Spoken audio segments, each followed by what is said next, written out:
Je ne veux pas travailler, je ne veux pas déjeuner, je veux seulement oublier et puis je fume.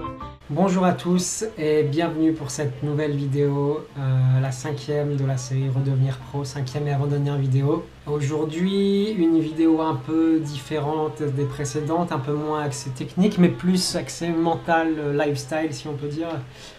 La raison pour laquelle j'avais envie un peu de changer de thème, c'est que j'ai appris pas mal de choses en fait pendant le mois de novembre. Comme vous le savez, si vous avez lu mon dernier article, le mois de novembre s'est mal passé. J'ai eu un gros tilt vers le milieu du mois, gros tilt, plus downswing, plus malchance, enfin voilà, un peu tout combiné, qui a fait que j'ai perdu presque 18K avant 3 jours. Je les ai rattrapés un peu par la suite, mais voilà, ça a fait beaucoup de dégâts, on va dire. Et aujourd'hui, bah voilà, ça fait 20 000 mains que j'essaie de le rattraper. J'ai presque rattrapé mes gains. C'est assez tragique de voir à quelle lenteur, enfin ou plutôt le contraire, à quelle vitesse on peut perdre des caves et le temps qu'il faut pour aller les récupérer. Mais bon, voilà, je suis sur le chemin. Et en fait, ce qui m'a intéressé, c'est un peu le processus que j'ai eu pour récupérer, pour gagner de nouveau, qui n'a pas été traditionnel chez moi. J'ai fait ça un peu à ma manière et j'ai l'impression voilà, à l'issue enfin au début du mois de décembre maintenant, de me comprendre un peu mieux, de connaître un peu mieux, de savoir un peu mieux comment m'améliorer au poker. Et c'est un peu de ça dont j'avais envie de parler aujourd'hui. Au final, avec le recul, quand je regarde un peu toutes ces erreurs que je faisais au mois de novembre et au début du mois de novembre et après pendant le tilt, le problème n'est pas technique en réalité, parce que quand je suis à froid devant mon tracker, c'est évident, la décision est évidente. Là, ça fait quand même 4 mois que je suis coaché. C'est assez rare au final maintenant que je me retrouve dans des situations où je ne sais pas du tout quoi faire. Le problème, il n'est pas là en réalité. Le problème, il est que la plupart des erreurs que j'ai faites, je les ai faites des jours où j'étais fatigué, je les ai faites des jours où j'étais en tilt, je les ai faites des jours où j'étais énervé ou en colère, où je m'étais pris un bad beat juste avant, je sais pas. Et ça m'a amené, voilà, à cette constatation, c'est que la plupart des erreurs que je fais aujourd'hui, en tout cas au niveau où je suis actuellement, NL50, ne sont plus techniques. Elles sont mentales.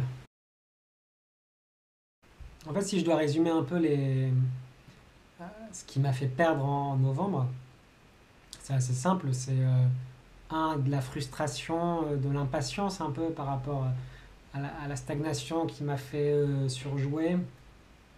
2, l'envie de compenser cette stagnation par des bonus en fait. Je suis allé sur une nouvelle room où il y avait plus de bonus et je me suis imposé un gros volume alors que j'étais déjà sur un terrain moyen de stagnation. Du coup, j'étais pas en train de crusher. Et en fait, c'est simplement ça. En fait, c'est même pas mental en réalité comme erreur. Enfin, si, c'est un peu mental, mais c'est plus une erreur d'appréciation, tout simplement. C'est-à-dire que quand je joue plus de 6 tables, c'est un fait, je joue extrêmement mal. Quand je joue 6 tables, je joue mal. Quand je joue 4 tables, je suis OK. Et quand je joue 2 tables, je joue vraiment bien. Et c'est ce que j'ai fait en fait au moment où ça allait le plus mal, c'est que j'ai recommencé à jouer 2 tables. Et là où je veux en venir en fait, c'est que c'était pas si facile en réalité de jouer 2 tables, parce que pour moi 2 tables, les seules personnes qui jouent 2 tables, c'est les fiches en fait. Quand je vois un mec qui joue 2 tables ou moins, bah je lui mets sa pastille verte. Et il y avait une sorte de barrière psychologique en fait à faire ça. Et c'est vachement intéressant parce que il y a une sorte de norme qui est communément acceptée, que les règles doivent jouer 4, 6 tables ou plus. Et puis il y a la réalité de ce qu'on est. Et moi, j'ai appris au mois de novembre que tout simplement je suis un mauvais multitableur. Je peux pas y faire grand chose, au-delà de 4 tables je suis nul. Et c'est tout en fait. C'est juste une contrainte qu'il faut accepter. En fait, ça me fait penser un peu à un article que j'avais lu de Pierre Calamusa, le Viet Fou. Euh, C'était juste une phrase en passant où Pierre parlait du fait qu'il avait arrêté d'être le Viet sage.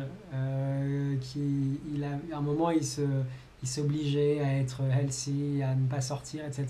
Et en réalité, ce qu'on comprenait entre les lignes, c'est que ça avait causé plus de frustration qu'autre chose. En reprenant son rythme de vie un peu plus fou, voilà, il jouait beaucoup mieux.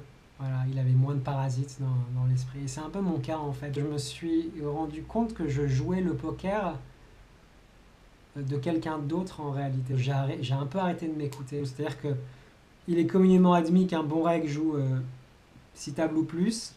Il est communément admis que il faut travailler, il faut faire un gros volume pour jouer. Il se trouve que moi c'était pas le cas, que au contraire le gros volume me fait perdre. Il est communément admis qu'il faut avoir une grande hygiène de vie et faire beaucoup de sport pour pouvoir tenir sur le long terme. Je constate que c'est pas mon cas aussi, c'est-à-dire que j'ai commencé tout mon challenge il y a 5 mois en faisant 3-4 séances de sport par semaine.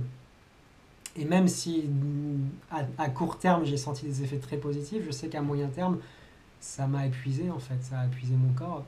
Et aujourd'hui je me trouve très bien à ne faire qu'une seule séance de sport par semaine, même si mon esprit, ma frustration, ma volonté, mon ventre qui a un peu regrossi, ma copine qui est moins contente, même si tout ça fait que je me dis j'aimerais en faire plus, mais en réalité j'ai l'impression que pour mon poker sur le long terme c'est mieux de ne faire qu'une seule séance de sport par semaine. Donc tout ça en fait c'est tout ça pour dire qu'en fait c'est vachement important de se connaître bien, de trouver son style, de pouvoir écouter les conseils des autres, mais de pouvoir les pondérer avec la connaissance de soi. Parce que la réalité, c'est que chacun vous donne des conseils en fonction de qui ils sont. Ils vous donnent des conseils à partir de leur vie. Et ça a certainement bien marché pour eux, mais ça ne marchera pas forcément pour vous. C'est un peu ce que j'ai compris ce mois-ci. Et ça a été un bon enseignement. Je vais continuer à jouer assez peu de tables. Je vais continuer à bien sélectionner. Je vais m'obliger à mieux dormir. Je ne vais pas me forcer à faire trop de sport, parce que le mieux est l'ennemi du bien. Et voilà un peu tout ce que j'avais à dire cette semaine. Voilà, ce mois-ci. J'espère que ça vous aura intéressé. Je vous encourage à réfléchir là-dessus, à trouver votre propre style, à vraiment essayer de penser par vous-même ce qui vous correspond le mieux. Bonne continuation, bon grind, au revoir. Je ne veux pas travailler, je ne veux pas déjeuner, je veux